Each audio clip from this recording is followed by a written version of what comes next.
Hey, what's going on, guys? It's your boy Hobo14 here, and I'm just going to come right out and say it. This edition of Monday Night Raw was one of the greatest I've ever seen in my entire life. Yes, you heard me correctly. This edition of Monday Night Raw was one of my favorites all time. So let's kick this thing off. This is a review of Monday Night Raw from, what month is this? I don't even know anymore. July 25th, 2016. We start off with a new intro video. We get greeted by Michael Cole, Corey Graves, and Byron Saxton in a new different position. The commentary table is up near the entrance ramp now, and the guys are standing up looking at us. It was really cool to see.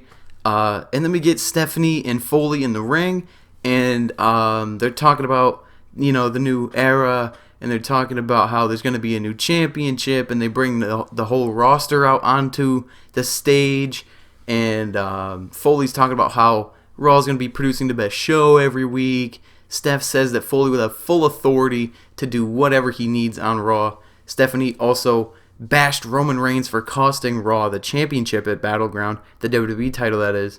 The fans boo because, it's Roman Reigns.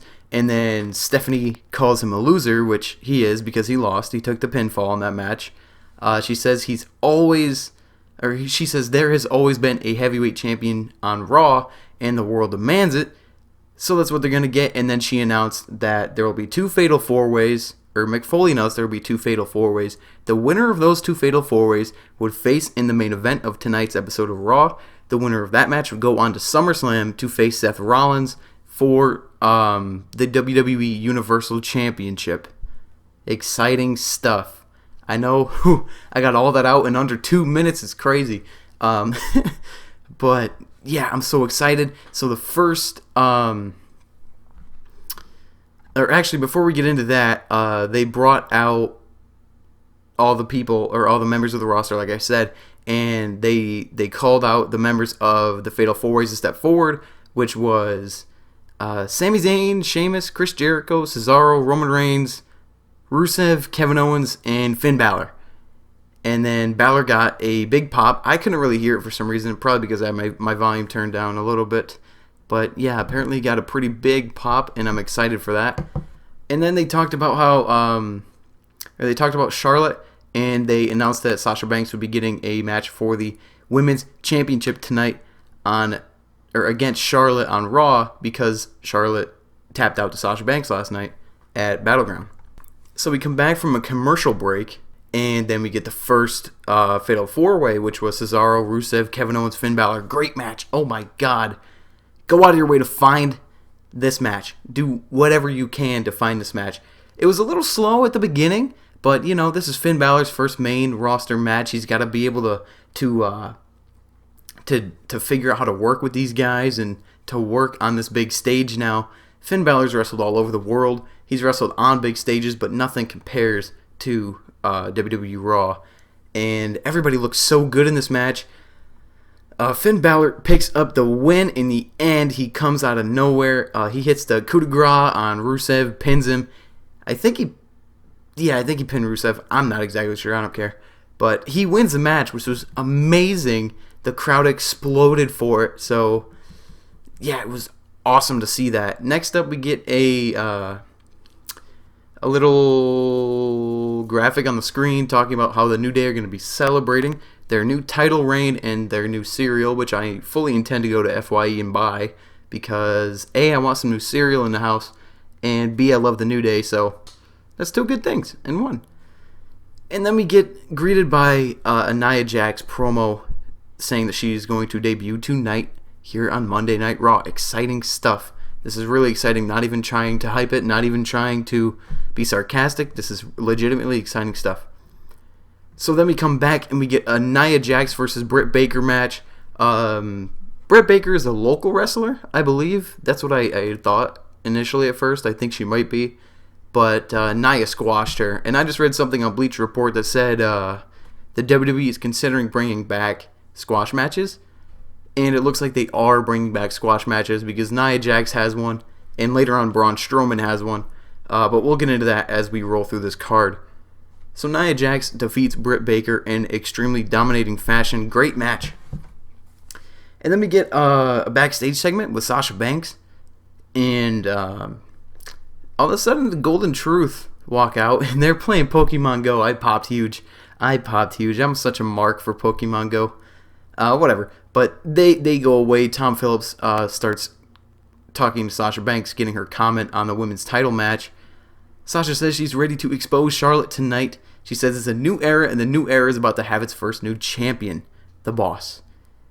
This got me out of my seat excited. I was so excited to see this match. They've taken one night and built this Raw better than they've built up all the Raws for the past 5 years. I don't care. Screw Raw 1000. Don't even know when that happened. That's in the past. Who cares? This is the greatest Raw I've ever seen with my own 2 eyes. Actually 4 eyes because I wear glasses. Whatever. I hate my life. But Brock Lesnar is announced for next week's Monday Night Raw. We all got to tune into that because Brock Lesnar's going to be there. More than likely, Paul Heyman's going to be there, even though he's having some contract dispute, whatever. But it's going to be awesome. I say this a lot, but it's going to be awesome, guys. And I highly recommend you go and you see this match. Or next week's show. My bad. But next up, we get the other WWE Universal title qualifier match between Sheamus, Sami Zayn, Chris Jericho, and Roman Reigns. Another great Fatal 4-Way match right after we just had a great Fatal 4-Way match. Roman, of course, he gets booed out of the building. Poor Roman Reigns.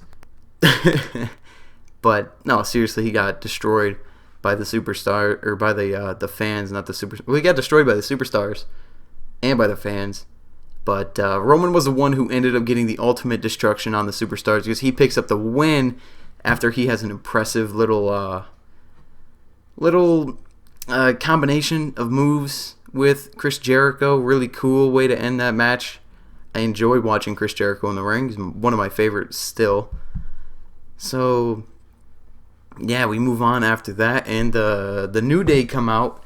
And Xavier Woods starts talking about how the New Day versus Wyatt family match didn't go as they planned. He says he's glad Bray Wyatt got drafted to SmackDown. But that doesn't change the fact that they still have the longest reigning WWE Championship reign, WWE Tag Team Championship reign of all time. And then Kofi Kingston, he literally starts eating the bootios in the ring, and he's hyped for it. I'm hyped for it. I want to go to FYE right now and buy me some bootios, but I can't because it's 11:35 p.m.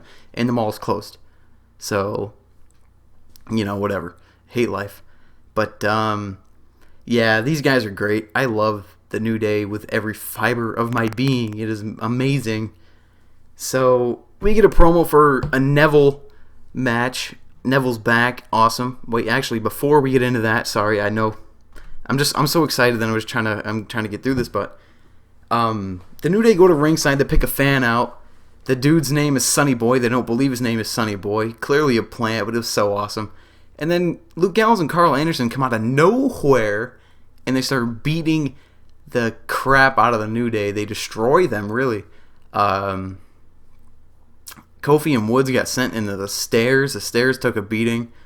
Biggie took the Magic Killer in the ring, and the Carl Anderson and Luke Gallows taunted the fan on the outside.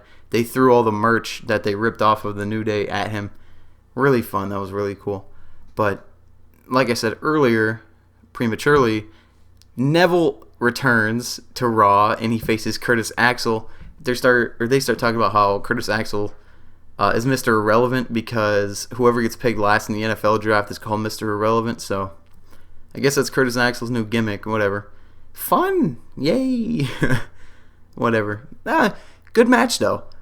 As good as this could have been. Neville. I really like Neville. I'm excited to see where he goes in the future. He's still an aerial wizard. I swear to you, I've never seen somebody pull off some of the stuff that he can do in the air. The Red Arrow is still one of the prettiest moves I've ever seen in my entire life. I really like Neville, and I hope that he wins the United States Championship. Maybe not now, maybe not at SummerSlam, but somewhere down the line, I hope that he wins it for sure. But yeah, we get back from the commercial. We got Darren Young in the back with Bob Backlund. They're talking about how Darren Young almost had the title won. And then the Golden Truth walk in playing Pokemon Go. And Bob Backlund freaks out. and he starts screaming and shouting and letting it all out on these guys, and it was absolutely fantastic. Bob Backlund, he's still one of the best, most valuable people to that company. And he's just Bob Backlund. The dude's insane. He just comes out and he does Bob Backlund things. I know it doesn't make sense, but it does. I love Bob Backlund for real. But yeah, screw that segment. We're on to Charlotte was backstage with Dana Brooke. She cuts a promo on the title defense, and she says that Sasha Banks will bow down. All right, cool. And then we get the WWE Women's title match. Let me just say right now, I told you to go out of your way to watch the 2 Fatal 4-Ways earlier. But I mean this from the bottom of my heart with every fiber of my being. You need to see this match. In my opinion, this is the greatest women's match I've ever seen in my entire life. Sasha Banks and Charlotte pulled out all the stops. Some really scary bumps. Sasha took a scary bump. Charlotte did a real nice moonsault off the top rope to the outside. Like I said, Sasha took a scary bump. It looked like she almost broke her neck. And this match literally had me out of my seat at least 4 different times. I was playing Madden and watching the match, but after that Sasha bump, I paused it. I put the controller down and I focused on the match. We got 2 holy, chants tonight from both of those spots actually, and it was just amazing, dude. Amazing dudes. Like my words don't do this justice. How good this match was. In my opinion, this was the greatest women's match I've ever seen. And I've seen a lot of matches in my life, and this is the greatest women's match I've ever seen. This could even break my top 5 matches of all time. I know that that's a real big endorsement to give for a match that just happened, about an hour ago, but I'm being 100% serious with you guys right now. This has got to be one of the greatest matches I've ever seen in my entire life. And the correct outcome, the surprising outcome, the shock outcome. I'm getting income because I work. Maybe that's what I'm excited about. But I'm also excited about the outcome of this match, which was Sasha Banks making Charlotte tap out. She pulled some Eddie Guerrero shenanigans to get Dana Brooke ejected from ringside. She beats Charlotte clean with the bank statement in the middle of the ring and wins the women's championship. Are you kidding me? I flipped out so hard, and I think that my friend fell asleep, and I was screaming into my phone. I was like, yo, did you see that? Are you watching? Did you see that? Are you watching? Did you see that? And I think he fell asleep before the match even got on. So I was so disappointed that he missed this amazing spectacle of a match. And I'm going to go on for like 10 more minutes just telling you how great this match was. No, I'm kidding. We got to move on. After the match, Byron Saxton comes out into the ring. And I like the presentation of Raw. Let me just throw that out there now. They're doing a lot of positive things to change the presentation of Raw, give it a better look. It has the exact same set as SummerSlam 2013. Go back and watch that if you want to get an idea of what the set looks like. But yeah, that's the identical set now. I enjoy it. People saying that it's boring and unoriginal. I really like it because I enjoy the SummerSlam set. But hey, fight me. I don't care. But yeah, Byron Saxton's in the ring. And Sasha Banks, she's near tears. She's getting a "You Deserve It" chant that was so loud. Like, it was drowning out everything. Sasha Banks had a fat lip. I wonder where she got that. What hella bump she took that gave her a fat lip? Whatever. Whatever. But, yeah, she said that since she was 10, she wanted to be the women's champion. And she did it. And she's going to prove why she's the best. And she says that this is the era of the boss, the era of change. Like I said, one final time, this is probably the greatest women's match I've ever seen in my entire life. Go out and watch this. If you could watch one wrestling match for the rest of your life, if your life ends tomorrow, watch this match. Please. Do the world a favor. Do me a favor. Do Sasha Banks and Charlotte a favor and watch this match. Please. Alright, I'm done. But next up, we had our second squash of the night, like I mentioned earlier. James Ellsworth versus Braun Strowman.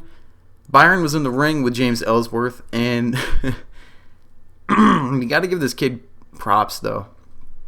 He's in there and he's saying that he's nervous, but he said any man with 2 hands has a fighting chance to win a match, and that this could be big for his career.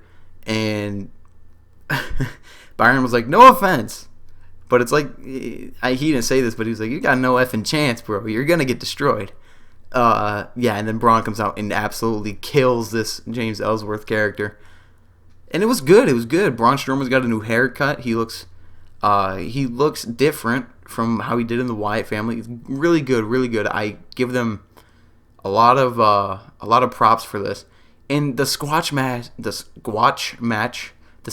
match is is one of the best ways to get your talent over. It's so simple and effective and old school, and it brings out this sense of ferocity and monstrousness from these big characters, from these big superstars like Nia Jax and Braun Strowman, who just need to eat people alive in order to get over, and that's what they're doing. Really smart, intelligent booking on their part. I love this to death. Great job, WWE. Great job, Raw. So, we get some more Golden Truth playing Pokemon after this, Pokemon Go. We get some video packages for Roman Reigns and Finn Balor. We go to the ring, and Enzo Amore and Big Cass are out here. They do their normal shtick. It never gets old. Never gets old. I love it. Enzo and Cass, great. Just gonna say that. And then they end up fighting the Shining Stars, who interrupted them. And it was pretty back and forth match. Could have been a really good match, but Golden Truth came out. They were looking for Pokemon in a ring. So Cass hits a big boot on who? Primo? I think it was Primo. Primo got distracted, and Cass hit the big boot, pinned him. And then we got into our main event of the evening, Finn Balor versus Roman Reigns. I know we just admitted in the Battleground review that I am the #1 Roman Reigns hater, but this match did nothing to help me like Roman Reigns anymore. But this match was good. Roman Reigns did not need to destroy Finn Balor the whole time like he did. Balor got his offense in, but it just felt the whole time like Roman was destroying Finn Balor, and I was really getting upset because that's not what should have happened at all. But the correct outcome happened, ladies and gentlemen. Finn Balor has beaten Roman Reigns clean as a whistle with the coup de grace. Here's this for you, Roman Reigns haters. Roman Reigns has done more clean jobs in the past 2 months than he has since getting called up to the main roster. Take that to the Sasha Banks, son. It's an incredible stat to think about because we're all like, oh, Roman's burying people. Roman's the worst. Roman can't wrestle. He can't wrestle. I'm just throwing it out there. I pointed this out like 12 times during the match. All he has is a Superman punch and different slams. That's not wrestling, kids. That's being stupid. Yeah, but Finn Balor, he can wrestle. Dude's a monster in there. Dude's a demon in there, and he killed it. Finn Balor sold everything well. He delivered everything well. He just looked really good. Both these guys had to pull double duty. Finn Balor pulls double duty on his first night on the main roster and comes out in a big way and wins 2 matches in a row. See, look at this. WWE booked himself in a corner because if you have Finn Balor win the Fatal 4-Way but then lose to Roman Reigns, he's a failure. If you have Finn Balor lose the Fatal 4-Way, he's a failure. If you have Finn Balor win both matches, then he's over like $1 million to everybody in that crowd. Even the people who know him, the people that don't know him, especially the people that don't know him because they don't know who Finn Balor is. So now they get to see this guy take on Roman Reigns, who's been booked as the big dog, one versus all, whatever the hell you want to say. Roman's been booked so protective. Like, they have protected Roman so well to the point where it's like, if he gets beat clean, somebody's going to cry. Like some little kid in India is going to cry because Roman just got beat clean. And you don't see that. It's like the Hulk Hogan effect that if he gets beat clean, some little kid somewhere is going to cry. But good, because Finn Balor needed to win this match. He deserved to win this match. And he's going to SummerSlam to fight Seth Rollins for the WWE Universal Championship. Ladies and gentlemen, out of 10, I give this Monday Night Raw a 10 out of 10. Let that sink in for a minute. I give this Monday Night Raw a 10 out of 10 perfect rating. SmackDown's got a lot to live up to tomorrow night. And trust me, guys, I will be giving you my review for SmackDown Live tomorrow. But this match has blown, or this show has blown everything out of the water. They want to get this brand split over. They did. At least on the Raw side, they got it over. They had an amazing show. And boom, just like that, Raw is immediately established as the best company. Sure, we haven't seen SmackDown yet because that's tomorrow, but SmackDown's got a lot to live up to. I think Michael Cole said, Michael Cole said that, I don't know what Michael Cole said, who cares about him, but I think Corey Graves made the point that SmackDown has got a lot to live up to tomorrow, because this was a great show, fantastic. I couldn't find anything wrong with this pay-per-view. You see, it seemed like a pay-per-view. This Monday Night Raw was so damn good. Jesus. Oh, man. Guys, I loved this Monday Night Raw. Absolutely loved it. I have no words right now. How good this Monday Night Raw was, I can't do it justice. But you know what can be done that is considered justice? You guys hitting that like button and that subscribe button, because that helps me out so much. It gives me the passion to go out and make more videos for you guys and stay up until 1 in the morning making videos for you, because I love you all so much. So yeah, thank you guys for watching. If you enjoyed Raw as much as I did, let me know. If you think I'm a stupid idiot, then let me know in the comment section below as well. If you think that this Raw was a 10 out of 10, like I do, hit that like button and leave a comment down below saying 10 out of 10.